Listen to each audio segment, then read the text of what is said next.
नमस्कार दोस्तों, स्वागत है आप सभी के हिंदी स्टडी में और आशा करती हूँ आप सभी स्वस्थ होंगे और अच्छे से तैयारी कर रहे होंगे।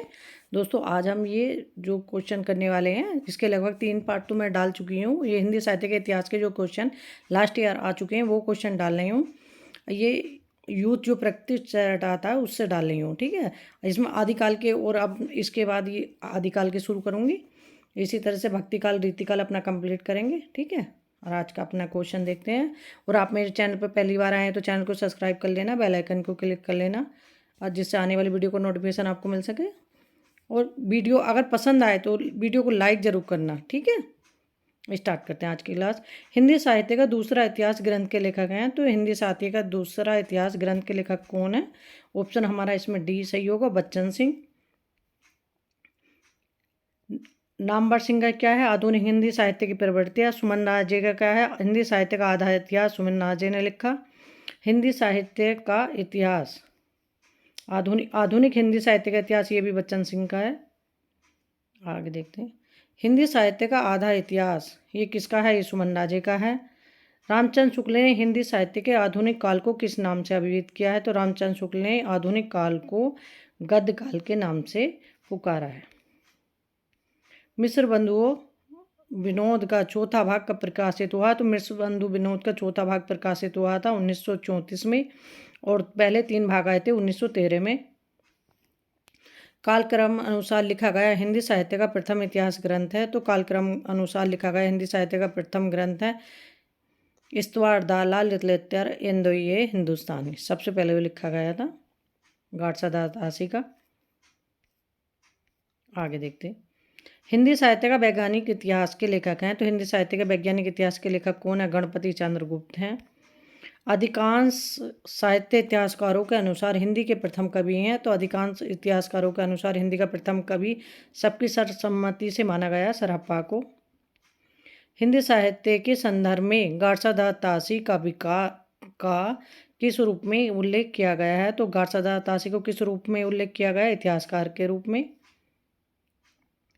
हिंदी साहित्य के इतिहास लेखन की परंपरा का सूत्रपात किसने किया? तो हिंदी साहित्य के इतिहास लेखन की परंपरा का सूत्रपात किया था गाडसा तासी ने। हिंदुस्तानी ना होने के बाद भी हिंदुस्तान का इतिहास लिखा है। हिंदी साहित्य के इतिहास ग्रंथ हिंदी साहित्य विमर्श के लेखक हैं, तो हिंदी साहित्य विमर्श के लेखक कौन है? पद्मलाल पुल्लालाल बख्शी। हिंदी साहित्य का विवेचनात्मक इतिहास सूर्यकांत शास्त्री का है। ब्रजमाधुरी सार वियोगी हरि का है। हिंदी साहित्य उद्भव और विकास ये हजारी प्रसाद द्विवेदी का। हिंदी नवरत्न के लेखक हैं, तो हिंदी नवरत्न के लेखक कौन है? मिश्र बंधु हैं। सूची फर्स्ट को सूची सेकंड से सुमेलित करना है। आचार्य रामचंद्र शुक्ल ने क्या कहा? वीरगाथा काल। हजारी प्रसाद द्विवेदी आदिकाल। राहुल सांकृत्यायन ने कहा है सिद्ध सावंत काल। मिश्र बंधु ने क्या कहा है? प्रारंभिक काल। आचार्य रामचंद्र शुक्ल ने हिंदी साहित्य का इतिहास के आधुनिक गद्य साहित्य परंपरा का प्रवर्तन के अंतर्गत प्रथम उत्थान की समय कालावधि मानी। मतलब कहने का यह है कि इनका हिंदी साहित्य का इतिहास जो रामचंद्र शुक्ल जी ने लिखा उसमें प्रथम उत्थान की समय सीमा क्या मानी है? तो प्रथम उत्थान का मतलब भारतीय हिंदू युग, तो उसमें मानी है 1925 विक्रम संवत से 1950 विक्रम संवत। साहित्य का इतिहास दर्शन किसका ग्रंथ है? तो साहित्य का इतिहास दर्शन ग्रंथ है नलिन बिलोचन शर्मा का। हिंदी साहित्य के 20वीं शताब्दी ये ग्रंथ है नंदुलाल वाजपेयी का। हिंदी साहित्य का इतिहास डॉक्टर नगेंद्र का, और नगेंद्र ने हिंदी साहित्य का इतिहास नहीं लिखा था, केवल संपादन करा था। रीतिकाल का समय था, तो रीतिकाल का समय क्या था? 1700 से 1900 विक्रम संवत। आगे देखते हैं। हिंदी साहित्य के प्रारंभिक काल को वीरगाथा काल नाम किसने दिया? तो हिंदी साहित्य का जो वीरगाथा काल नाम दिया किसने प्रारंभिक काल को? आचार्य रामचंद्र शुक्ल जी ने। आदिकाल को प्रारंभिक काल नाम किसने दिया? तो आदिकाल को प्रारंभिक काल नाम दिया मिश्र बंधुओं ने।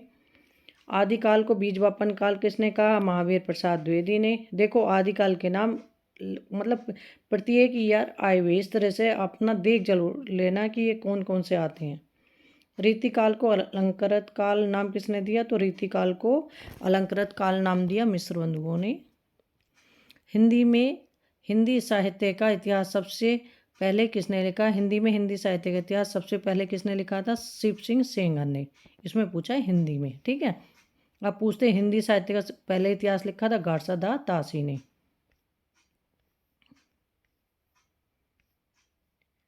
अब इन्हें सुमेलित करना। हिंदी साहित्य की भूमिका हजारी प्रसाद द्विवेदी। हिंदी साहित्य का आलोचनात्मक इतिहास राम कुमार वर्मा। हिंदी साहित्य की संत परंपरा परशुराम चतुर्वेदी। हिंदी साहित्य का दूसरा इतिहास बच्चन सिंह। तो ऑप्शन हमारा बी सही होगा इसमें।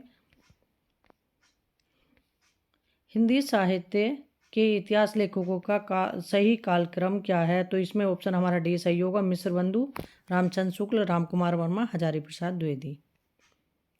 पुरानी हिंदी नामकरण किसने दिया? तो पुरानी हिंदी नामकरण दिया था चंद्र शर्मा गुलेरी ने।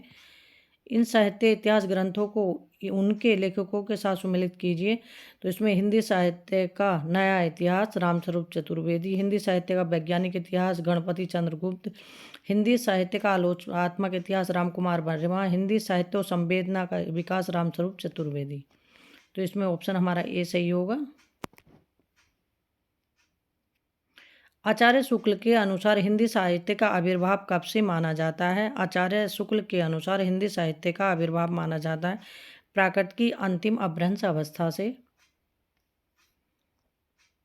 इनमें से काशी नागरिक प्रचारणी सभा के संस्थापकों में कौन नहीं है? तो काशी नागरिक प्रचारणी सभा के संस्थापकों में ये क्वेश्चन देखो पहले भी आ चुका है और अब भी आ चुका है, और क्वेश्चन ये बहुत बार रिपीट होता है। तो इसमें नहीं है रामचंद्र शुक्ल, बाबू श्याम सुंदर दास हैं, ठाकुर शिव कुमार सिंह है, रामनारायण मिश्र हैं। साहित्य जन समूह के हृदय का विकास है, ये परिभाषा किसकी है? तो साहित्य जन समूह के हृदय का विकास है, एक परिभाषा है बालकृष्ण भट्ट। समूह में कौन खेलना पसंद करते हैं? बालक। तो बालकृष्ण भट्ट। हिंदी नई चाल में ढली, भारतेंदु हरिचंद। मनुष्य ही साहित्य का लक्ष्य है, हजारी प्रसाद द्विवेदी का कथन है ये। अंतःकरण की वृत्तियों के चित्र का नाम कविता है, ये महावीर प्रसाद द्विवेदी का कथन है। साहित्य जन समूह के हृदय का विकास है, बालकृष्ण भट्ट का कथन है। ठीक है, इस तरह से ये जो हिंदी साहित्य से संबंधित क्वेश्चन है वे, अब इसके आगे मैं आदिकाल के क्वेश्चन शुरू करूँगी। ठीक, तब तक आप तैयारी करते रहो। थैंक यू दोस्तों मेरी वीडियो देखने के लिए।